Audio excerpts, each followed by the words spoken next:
이런 사람들은요, 매일같이 거울을 봅니다. 여러분들도 지금 거울을 안 보고 이 자리에 계신 분은 한 분도 없을 거예요.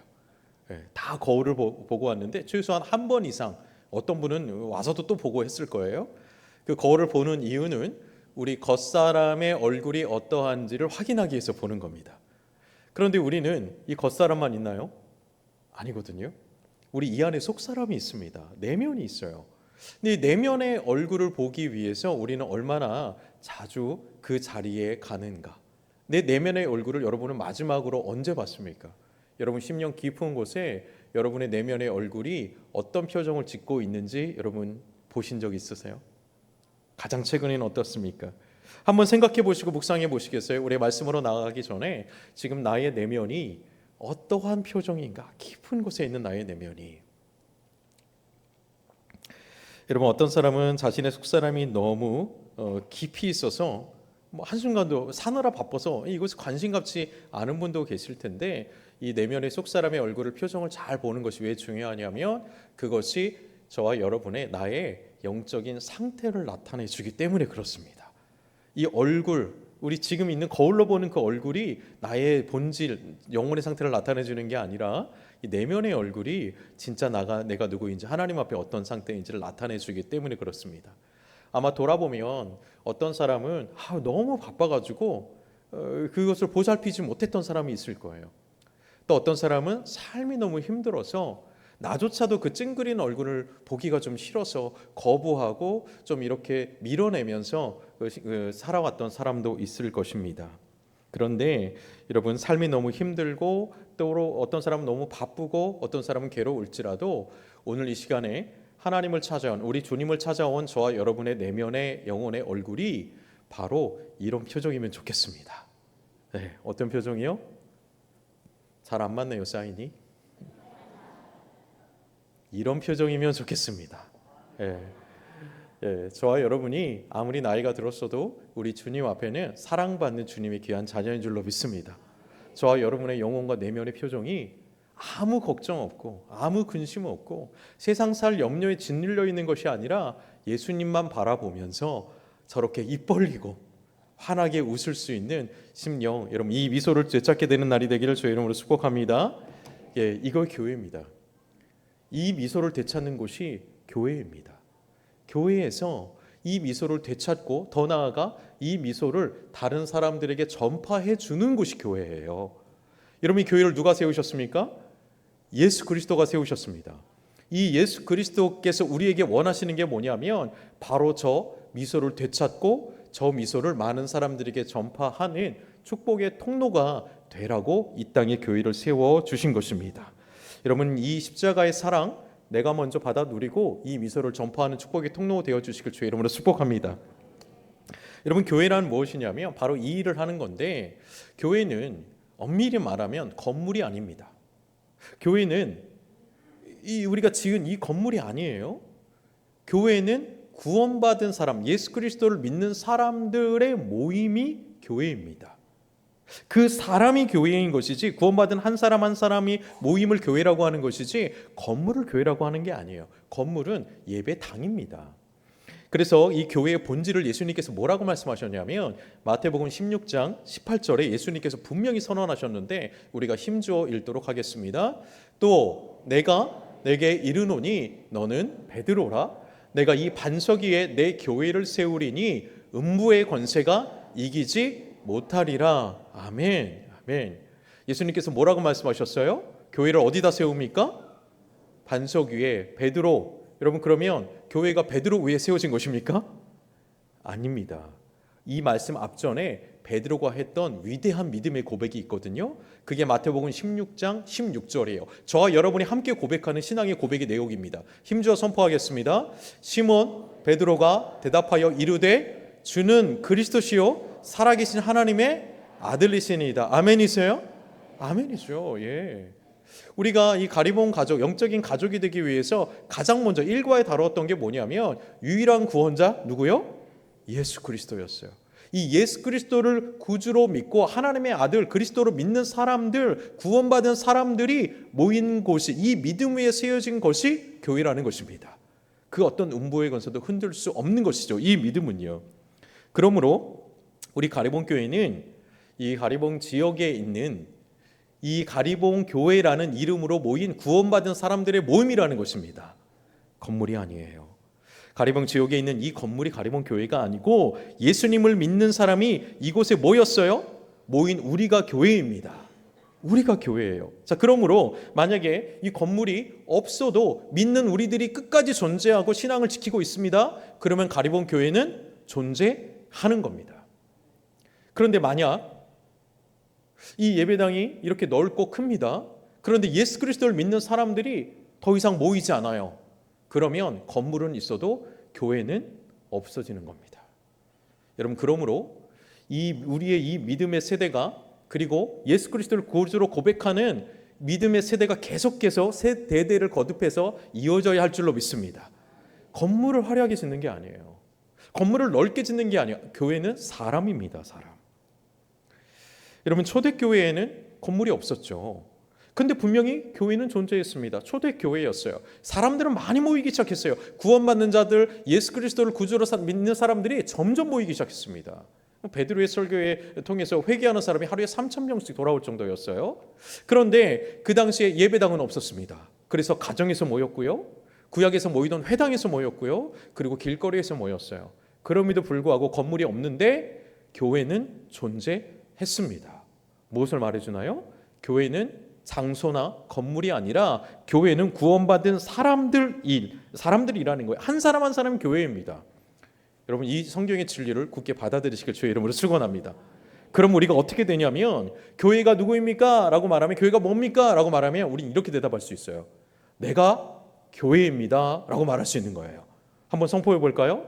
내가 교회입니다. 아멘. 예, 내가 교회입니다. 자, 그러면 내가 교회이면 옆에 있는 사람은 뭘까요? 교회입니다. 선포해 볼까요? 당신도 교회입니다. 한번 선포하겠습니다. 당신도 교회입니다. 아멘, 아멘. 내가 가리봉 교회이고 옆에 있는 사람이 가리봉 교회인 거예요. 자, 그러므로 예수 그리스도를 믿는 사람들의 모임이 교회인데, 내가 잘하면 그러면 교회가 잘하는 거예요. 내가 신앙생활 잘하면. 그럼 내가 못하면 뭐가 못하는 거예요? 교회가 못하는 거예요. 그러니까 우리가 교회가 왜 이래? 교회가 어쩌고 저쩌? 자, 그 누구 욕하는 겁니까? 내 욕하는 거예요. 교회가 나거든요. 구원받은 사람들이거든요. 여러분, 우리 모두가 신앙생활을 성경대로 잘해서 이 교회에 하나님의 영광을 드러내는 진실한 교회 되시길 주의 이름으로 축복합니다. 우리가 이걸 잘해야 돼요. 그래서 교회를 잘 세워야 되고, 우리 세대에 우리가 교회니까 잘 우리 신앙으로 세워야 되고, 또 여기서 끝나면 안 돼요. 다음 세대에 그래서 신앙을 잘 전수해 줘야 됩니다. 그래서 여러분, 무엇을 해야 되냐면, 이 교회가 특별히 이를 위해서 준비해야 되고요, 과감한 도전을 해야 되고요, 투자해야 되고요, 변화해야 됩니다. 다음 시대의 교회를 물려주기 위해서, 주님의 영광의 교회가 멈추지 않기 위해서. 여러분, 우리 시대의 교회 끝날 겁니까? 아니에요. 믿는 사람들이 계속해서 이 자리를 채워가야 될 줄로 믿습니다. 그 교회를 그렇게 세워가는 거예요. 믿는 사람들이 자꾸 더해져야 돼요. 그리고 세대 간으로 자꾸 더해져야 돼요. 그들이 예수 그리스도를 믿고 올 수 있도록 우린 길을 열어주고 준비해줘야 되고, 변화해야 되고, 도전해야 되는 것입니다. 여러분, 이것이 교회의 본질입니다. 첫 번째 본질, 교회가 누구라고요? 나예요. 믿는 사람들이 교회예요. 이것이 첫 번째 교회의 본질이고요. 두 번째, 성경에 말하는 교회의 본질은요, 교회는 연합해야 됩니다. 연합을 떠나서는 교회가 존재할 수가 없습니다. 에베소서 2장 20절, 오늘 여러분이 가지고 있는 교재에도 나와 있죠. 에베소서 2장 20절 함께 읽겠습니다. 너희는 사도들과 선지자들의 터 위에 세우심을 입은 자라. 그러므로 그리스도 예수께서 친히 모퉁이 돌이 되셨느니라. 아멘. 자, 이게 교회에 대한 말씀인데 어떻게 되었어요? 예수 그리스도가 모퉁이 돌이 되어주셨습니다. 모퉁이 돌이란 뭡니까? 기둥을 받치는 주춧돌입니다. 가장 하중을 많이 받으면서 가장 밑에 있는 거예요. 예수님이 모퉁이 돌이 되어주셨다라는 거예요. 그리고 그 위에 사도들과 선지자들이 이어서 붙여졌어요. 그리고 또 이제는 예수 그리스도를 믿는 우리들이 거기에 붙여져 있습니다. 그렇게 믿는 사람들이 점점점 더해져서 주님의 성전이 되어가는 거예요. 이것이 교회의 본질입니다.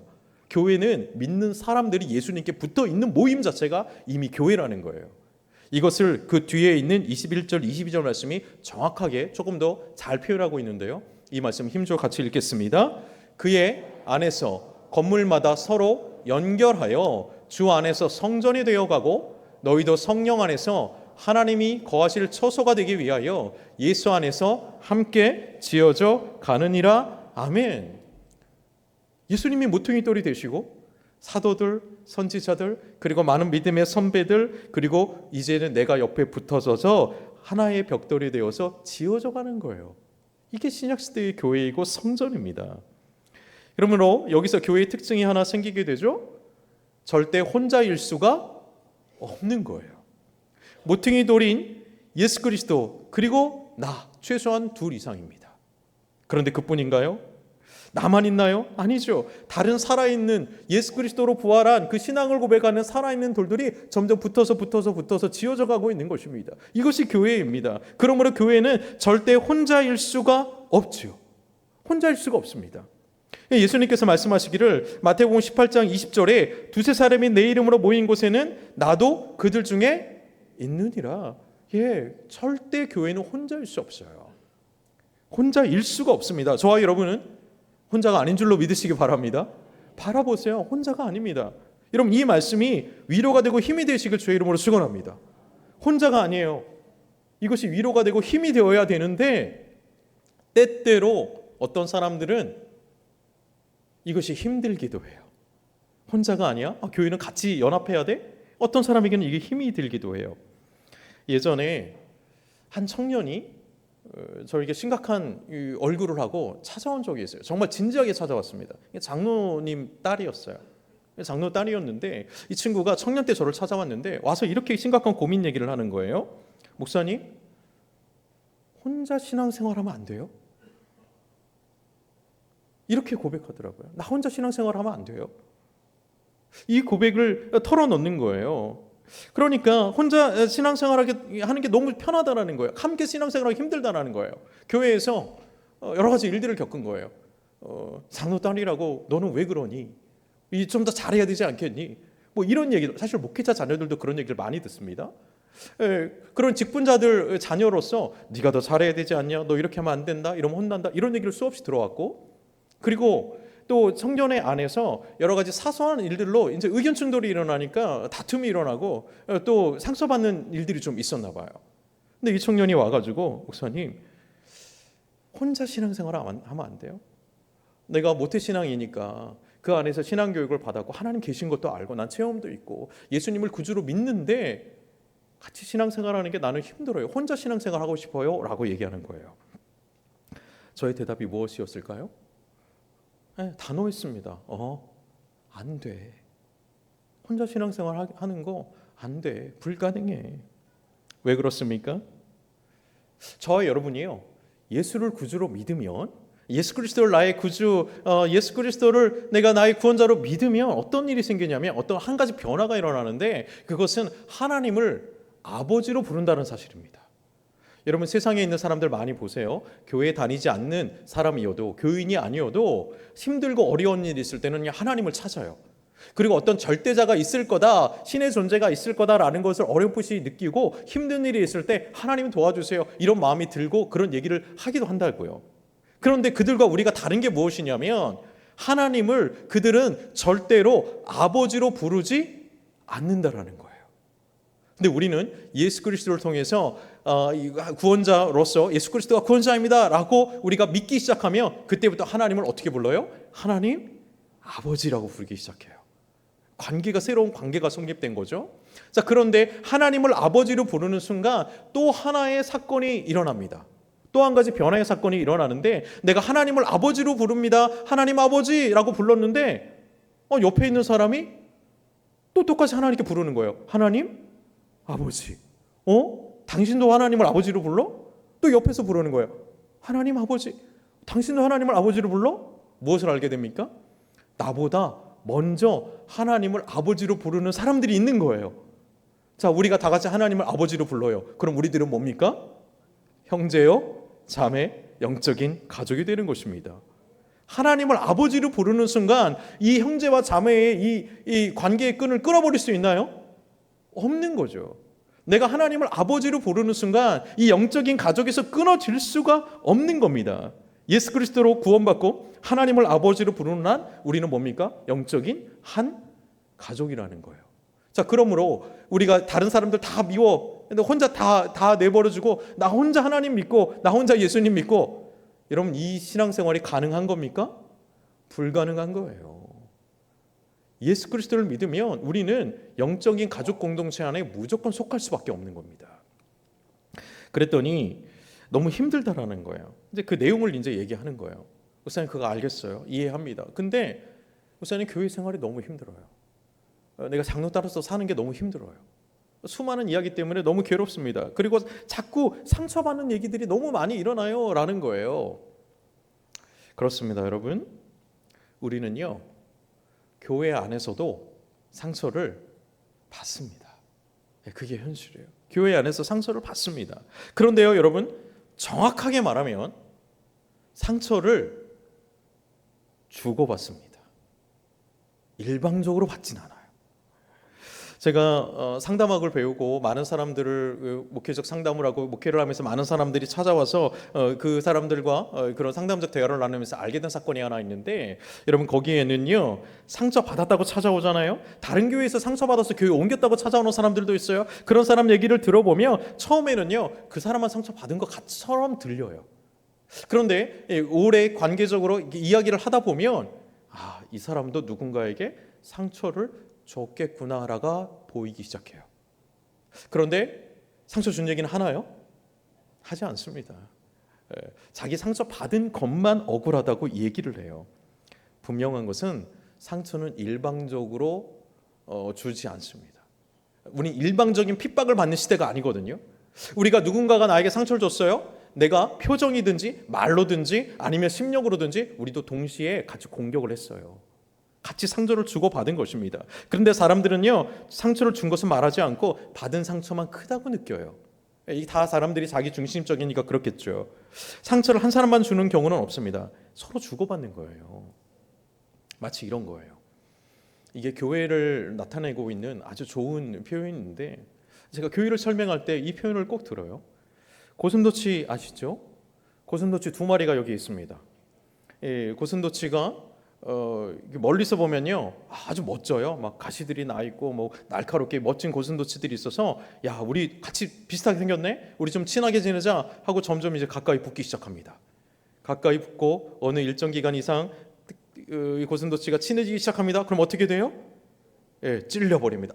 깜짝 놀라요. 그리고 다시 떨어져요. 이거 뭐지? 움찔해서 떨어졌다가 다시 가까워지면 또 다시 가까워지면 또 어떻게 됩니까? 또 찔러요. 찔려서 피가 나기도 해요. 여러분 마치 우리들의 만남이 이와 같습니다. 우리가 사람들이 처음에 만날 때는요 좀 적당한 거리를 두고 만나니까 괜찮아 보여요. 젠틀해 보여요. 멋져 보입니다. 그런데 어느 순간 친해지기 시작해요. 그러면 어느 순간 저 사람이 저런 면이 있었어? 놀라기도 하고요. 멀리서 보던 거랑 다르네. 그 사람의 가시가 보이기 시작해요. 그리고 더 가까워지면 그 가시에 찔리기도 해요. 그래서 어느 순간 가시로 상처를 내기도 합니다. 다툼이 일어나요. 여러분 연애할 때 보십시오. 남녀가 멀리서 볼 때는요, 연애 처음 시작할 때는요 다 좋은 것만 보여요. 밤새 전화를 해도 너무 신나고 말 잘 통하는 것 같아요. 그런데 어느 순간 가까워지면 다투기 시작해요. 어느 순간 서로의 상처 주는 말을 하기 시작해요. 친구 관계도 그렇습니다. 신나게 놀 때는 좋아요. 그런데 신나게 놀다가 어느 순간 가까워지면 한 번씩 다툼이 일어나기 시작해요. 그것이 연인 관계에서만 그럴까요? 그리고 친구 관계에서만 그럴까요? 아닙니다. 교회 안에서도 이런 일이 일어납니다. 교회 안에서도. 여러분 그러면 어떻게 해야 될까요? 연인 관계 헤어지기도 합니다. 친구 관계 절교해야 하고 안 만나기도 합니다. 그런데 우리 교회 안에서는 어떻게 해야 될까요? 적당한 거리두기를 해야 될까요? 세상 사람들은 그게 세상 사는 지혜라고 말해요. 너무 친해지면 안 된다. 그런데 우리 예수님은 뭐라고 말씀하십니까? 우리 예수님께서 하신 말씀이 있죠. 여러분 어떻게 하라고요? 서로 사랑하라는 거예요. 우리 다 알고 있습니다. 근데 사랑을 어떻게 하는 거예요? 사랑을 어떻게 하는 겁니까? 성경이 가르쳐 주죠. 사랑은 오래 참는 거다. 사랑은 모든 것을 바라고 모든 것을 견디는 거다. 그리고 기다리는 거다. 사랑을 해야 된다라고, 사랑을 하라고 말씀하는 겁니다. 그러니까 어떻게 하라는 거예요? 고슴도치끼리 서로 가시가 있는 사람끼리 가까이 갔어요. 찔렸어요. 어떻게 하라는 거예요? 그 가시를 견디라는 것입니다. 그 가시를 오래 참아주라는 거예요. 견디라는 거예요. 찔려도 참고 견디라는 거예요. 상대방의 가시가 크니까 야, 너 이거 잘못됐다. 너 이거 다른 사람 힘들게 하고 나도 힘들게 하니까 좀 벤치로 좀 잡아 빼자. 내가 너 이거 고쳐줘야 되겠어. 라고 잡아 빼는 게 아니라 찔리면서도 피를 흘리면서도 그 부둥켜 안고 끌어안고 있는 그 사랑을 하는 곳이 바로 교회라는 거예요. 그게 교회입니다. 예, 주여 나오죠. 어떻게 할 수 있어요, 이거를 우리가? 주여 나와요. 어떻게 할 수 있습니까? 네, 우린 할 수 없어요. 인정합시다. 우린 할 수 없어요. 우리는 견뎌낼 수 없습니다. 그래서 그것을 견뎌낼 수 있는 능력을 구하십시오. 그게 기도입니다, 여러분. 여러분, 우리들의 기도가 뭐 주세요, 뭐 1, 20년 동안 살고 누릴 거, 그런 걸 구하는 게 기도가 아니고 영원한 것을 구하는 것이 우리의 기도입니다. 여러분, 이 능력을 우리가 구해야 될 줄로 믿습니다. 기도하실 때 사랑의 능력을 구하십시오. 왜 안 구합니까? 주님께서 성령의 은사라고 말씀하셨는데, 성령의 열매로 말씀하셨는데 왜 구하지 않습니까? 여러분, 우리에게 없는 능력이기 때문에 반드시 기도로 구해야 할 줄로 믿습니다. 왜냐하면 제가 예언을 하나 할게요. 여러분, 분명히 교회 생활을 하면 앞으로도 분명히 여러분 상처받을 겁니다. 분명히 누군가의 가시에, 표정에, 그리고 말에 여러분 찔릴 거예요. 교회가 주님 주시는 위로와 회복과 은혜를 받는 곳이기도 하지만 가시도 찐 사람들이 모인 곳이기 때문에 서로 찔리는 일이 생겨요. 반드시 찔릴 거예요. 여러분, 그때에 그렇다 그래서 나에게 상처를 준 사람에게 더 큰, 내가 바늘로 그 사람을 찌르고 더 큰 힘으로 그를 짓누르고 그리고 더 큰 힘으로 그 사람을 날려버려야 되겠습니까? 그게 교회입니까? 아닙니다. 진정한 승리는 나에게 준 상처, 그 상처보다 더 큰 사랑으로 그 사람을 품어내는 것입니다. 그 사람을 견뎌내는 거예요. 그 사람을 품어내고 받아내고 견딜 수 있도록 기도하셔야 돼요. 그게 뭡니까? 그게 십자가의 사랑이라는 거예요. 십자가의 능력입니다. 기도할 때 그 무엇보다 여러분, 예수 그리스도로 표현된 그 십자가의 능력 구하시길 주의 이름으로 축원합니다. 고슴도치 두 마리가 서로 찔리면서 피를 흘리고 있으면서도 서로 부둥켜 안고 그리스도의 사랑으로 견디고 있는 거예요. 주님 주신 능력으로. 이게 바로 교회의 모습입니다. 이것을 할 수 있도록 성령의 능력을 구하는 게 기도예요. 아니, 신앙생활 꼭 그렇게 해야 되나요? 나 상처받기 싫은데? 신앙생활 꼭 그렇게, 꼭 그런 모습으로 해야 되나요? 꼭 그래야만 하나요? 네, 반드시 그래야만 합니다. 왜 그런 줄 아세요?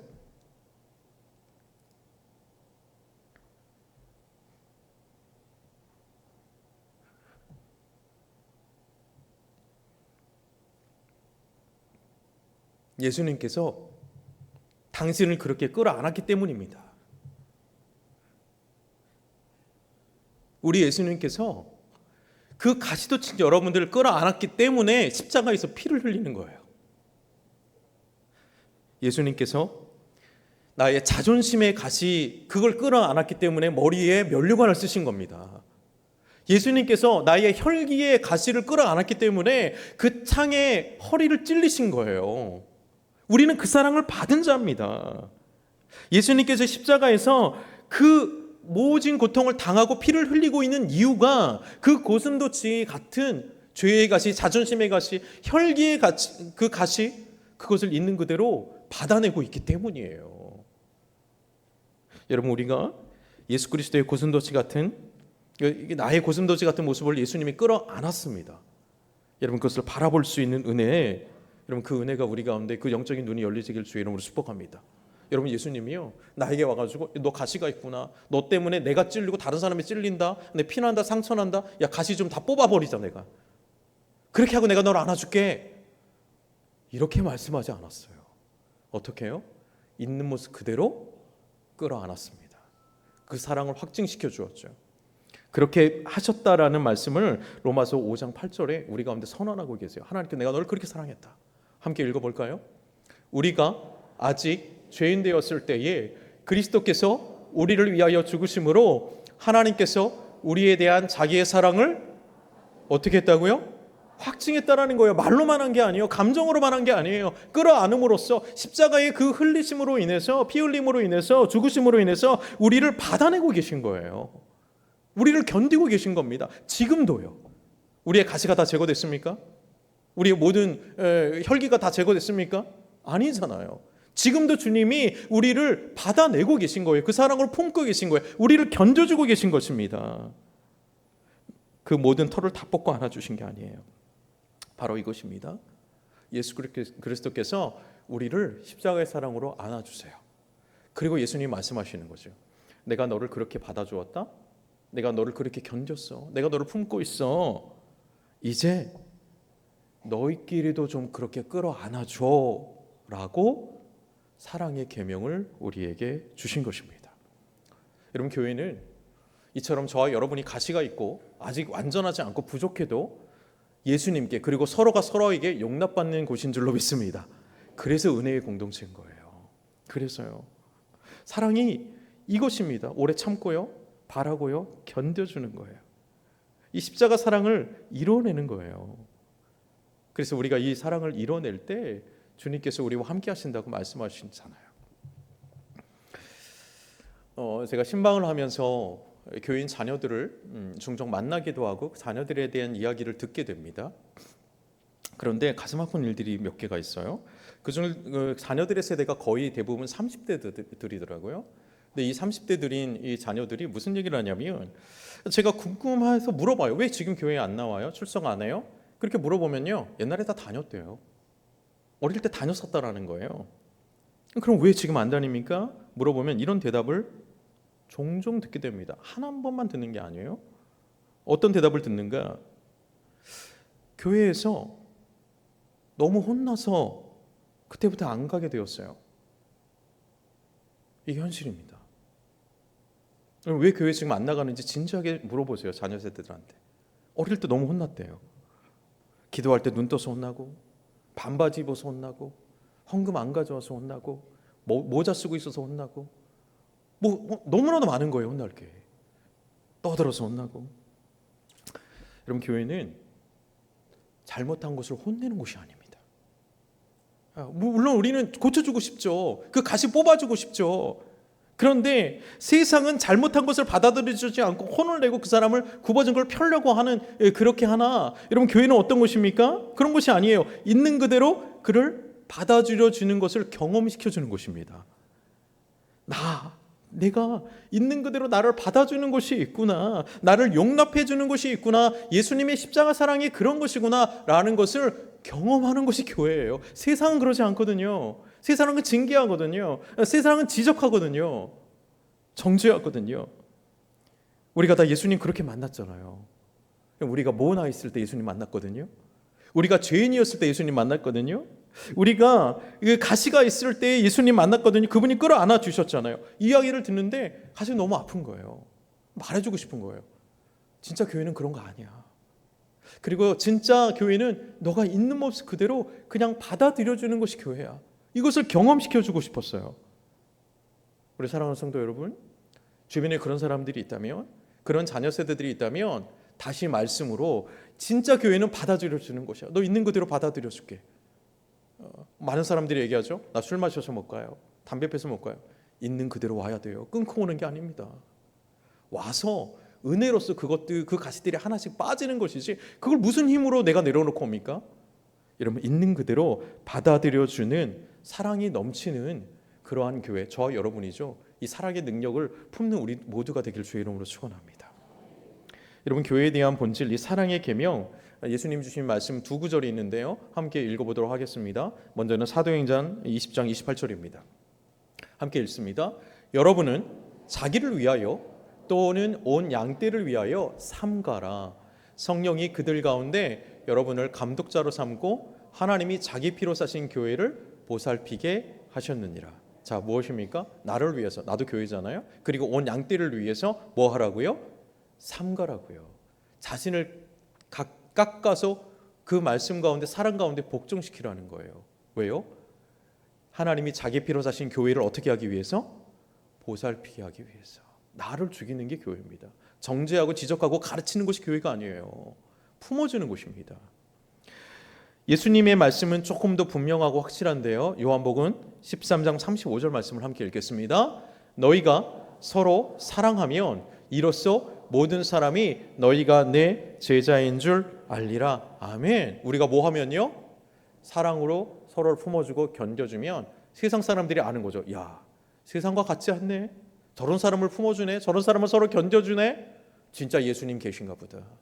저기가 우리와 다르다. 거룩성이 그때 일어나는 거고요. 교회의 부흥은 그렇게 일어나는 겁니다. 여러분, 예수님께서 서로 사랑하라는 계명을 주셨어요. 우리가 서로를 참아주고, 우리가 서로를 견뎌주고, 우리가 서로를 품어주고, 내 마음에 들지 않는 사람을 품어주는 것이 우리의 본성이라면 예수님 명령하셨겠습니까? 아니에요. 우리의 본성은, 죄인된 본성은요, 다르면 멀리하고요, 틀리면 지적하고 싶고요, 그리고 정죄하고 싶고 고쳐주고 싶은 게 죄인된 본성입니다. 그런데 예수님 뭐 하래요? 사랑하라는 거예요. 달라도 끌어안으라는 거예요. 때로는 내 마음에 상처가 돼도 품에 안고 견디라는 것입니다. 그 본성이 아니기 때문에 명령하신 거예요. 그래서 사랑이요, 성령의 은사이면서 동시에 성령의 열매입니다. 이것을 성령 안에서 우리가 구해야 할 줄로 믿습니다. 여러분, 우리가 바로 교회는 이것을 말씀으로 듣고 순종하고 훈련하고 연습하고 실천하는 것이 교회입니다. 우리가 이 사랑을 어떻게 해야 돼요? 훈련해야 돼요. 신앙적 훈련. 그리고 이 사랑을 달라고 기도해야 돼요. 그리고 실천해야 되고 연습하는 것입니다. 하나님을 사랑하고 이웃을 사랑하는 능력을 받는 곳이 바로 우리 교회가 되어야 할 줄로 믿습니다. 이 말씀 가운데 여러분, 우리가 진실되게 반응하길 원해요. 오늘 우리가 고슴도치예요. 그리고 다 고슴도치예요. 자, 여러분이 오늘 품고 사랑하고 피 흘리면서까지도 견뎌야 될 고슴도치는 과연 누구입니까? 예, 말하지 마세요. 속으로만. 예, 절대 입으로 얘기하면 안 돼요. 그 사람이 누구입니까? 생각나는 사람이 있습니까? 주님께서 이 사람을 품어라, 이 가시를 견뎌라, 그 사람을 담아내라, 여러분 말씀하시는 그 고슴도치 누굽니까? 어때요? 하기 싫으세요? 생각조차 하기 싫습니까? 그러면 기도하시길 바랍니다. 그 사랑할 수 있는 능력을 구해야 돼요. 그게 기도예요. 피 흘리면서까지 끌어안고 견뎌야 되는 그 사람을 위해서 기도해야 됩니다.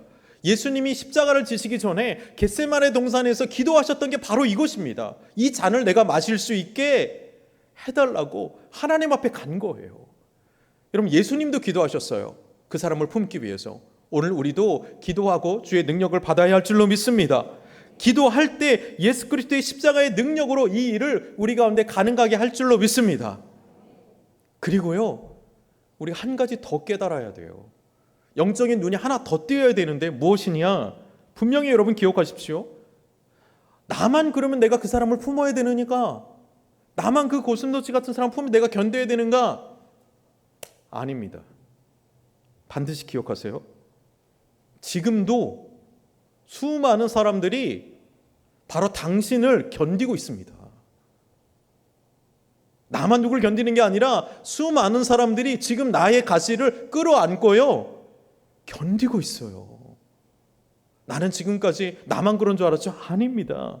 지금 여러분을 누군가가 끌어안고 견디고 있어요. 가정에서 견뎌주고 있고요, 나를. 교회에서 나를 견뎌주고 있고 품어주고 있습니다. 피 흘리면서 그 사랑으로. 지금도 나를 품어주고 있는 형제와 자매가 있다라는 것을 영적인 눈을 뜨고 보면 보이기 시작해요. 그래서 감사하고요, 그래서 더 사랑할 수 있게 됩니다. 정죄하지 않게 되는 거죠. 여러분, 이것이 예수님께서 세우신 교회의 모습이며 교회의 중요성입니다. 이것이 교회의 본질입니다.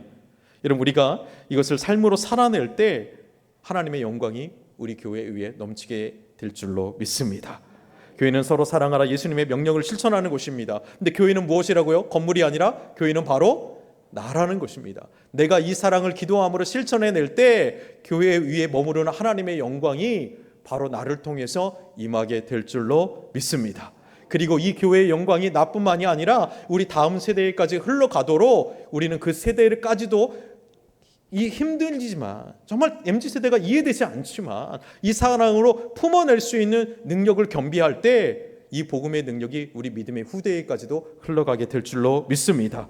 이 말씀을 실천하는 여러분으로 인하여, 당신으로 인하여 하나님의 영광이 우리 교회 위에 머물게 될 줄로 믿습니다. 이 사랑을 실천하는 축복의 통로 바로 당신 여러분입니다. 승리하시길 예수 그리스도 이름으로 축원하며 축복합니다. 기도하겠습니다. 사랑의 주 하나님 아버지, 오늘도 우리에게 교회의 본질과 사명을 깨닫게 하시니 주님 감사합니다. 주님, 이 시간에 말씀에 의지하여 고백하는 것은 내가 바로 교회임을 고백합니다. 내가 가리본 교회임을 고백합니다. 십자가의 사랑을 나에게 허락하여 주옵소서. 나도 예수님처럼 사랑하며 상대를 품어낼 수 있는 성령의 능력의 사람이 되게 하여 주옵소서. 나를 통해서, 우리 교회를 통해서 하나님의 영광이 다시 한번 충만하게 비춰지게 하여 주옵소서. 십자가에서 죄인이었던 나를 품어주시고 사랑해 주신 우리 주 예수 그리스도의 이름으로 감사하며 기도드리옵나이다. 아멘.